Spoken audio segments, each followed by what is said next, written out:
Welcome back, folks. I'm Grant Levinson, your host. I'm sitting here with recruiting analyst Jeff Howe and KTSW anchor Nathan Castro. Right now, we're going to get into our segment where I'm just going to bounce a few questions around y'all, and I just want to hear y'all's opinions on them. I want to start off with the Super Bowl.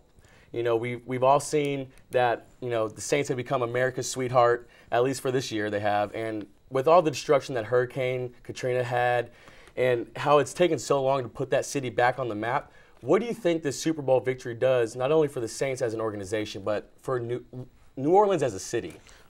To me, Grant, it's kind of the culmination of just the rebuilding project going on in Louisiana. I mean, obviously, everybody saw the devastation with Katrina, you know, seeing the news reports, and then, you know, some people went down there and volunteered from this area. But I think just to see the way the city's rallied around this team and the state of Louisiana's rallied around this team, and then the way America's rallied around this team to follow that, I think it's been something real special to watch. And like I said, it's the culmination. So for the city of New Orleans, this is their moment to celebrate. With everything that's gone on, this is their time to really relish this, take it in, and enjoy it and savor it, because let's face it, Saints fans haven't had a lot to cheer about in their history. You know, it's been pretty bleak, and you know, through the Archie Manning years of watching him, you know, take a beating and not really getting anything out of it, and now to see this team and everything they've accomplished, like I said, it's time for the city of New Orleans to really relish it. What it means for the organization, it remains to be seen, because you can take a team, the Tampa Bay Bucks, for example. You know, several years ago, I'd say probably within the last 10 years, a team that won a Super Bowl, now they're a bottom feeder in the NFL, and it's an organization that's really, you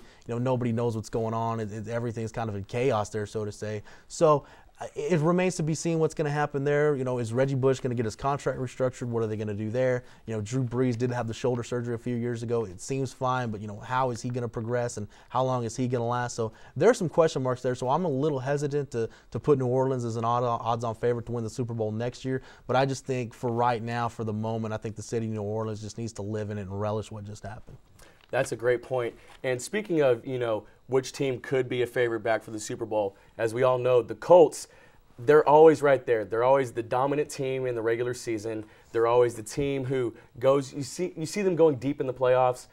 But Peyton Manning has a 99 record in the playoffs. What do you think that's going to do to his psyche?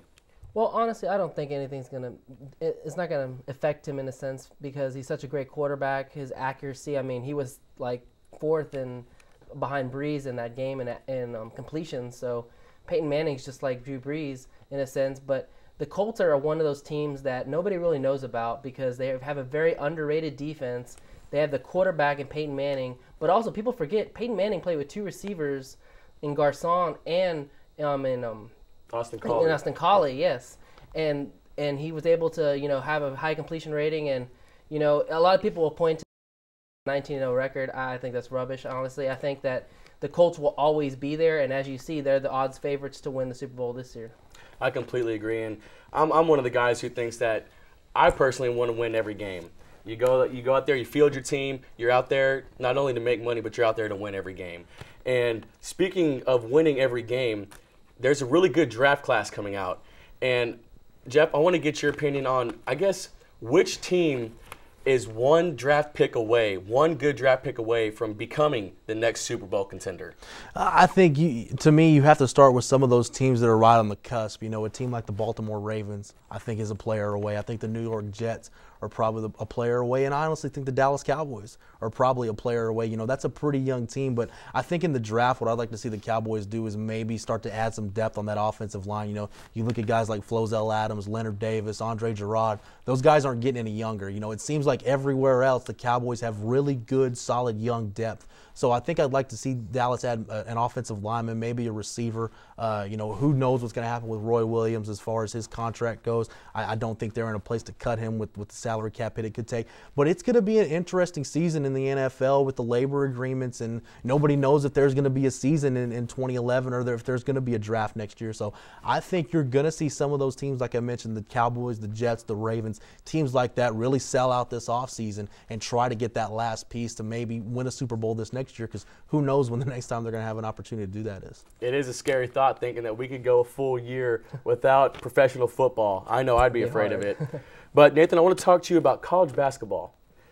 Last year, everybody knew North Carolina was, you know, either going to at least make it to the Final Four or win the whole thing. There was no question, I think, in anybody's minds. This year, there's no real clear-cut favorite. I know that Kansas is doing well. They only have one loss. I know that Kentucky's doing well. They only have one loss. But I want to know what you think about the Final Four and who you see in there. Oh, man. Final Four. I would say, honestly, I think Kansas will be one, Kentucky, Villanova, and possibly the fourth one's going to be a tough one. I would say, oh, man, I can't put me on the spot there. I'm going to say maybe Texas, possibly. Maybe Texas. Maybe well, they have a strong run at the end. It's a possibility. The way they're playing in the very beginning, they obviously look like they could, at least they look like they belong there.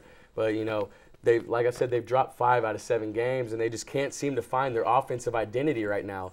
I want to talk about identity, the All-Star game. I know I'm only 20 years old, so I wasn't necessarily around to see the great All-Star games back in the day of Michael Jordan or, back when Spud Webb was back in there, just having fun. I think the All-Star game now is kind of losing its identity. It's becoming more of like an and one sideshow. What do you think about that? I think a lot of that, Grant, has to do with TV. I think, back in the day when you look at some of those great all-star games in the 80s with, Bird, Magic, and Jordan and Isaiah Thomas, some of the special games they had, I think it was just because a lot of people didn't see those games on TV. We didn't have NBA games on ESPN or TNT, or there was no NBA League Pass or DirecTV back then. So right. I think that added a little more special meaning to the all-star game because a lot of people, you take a player like maybe Bernard King from the Knicks, a great player in his day.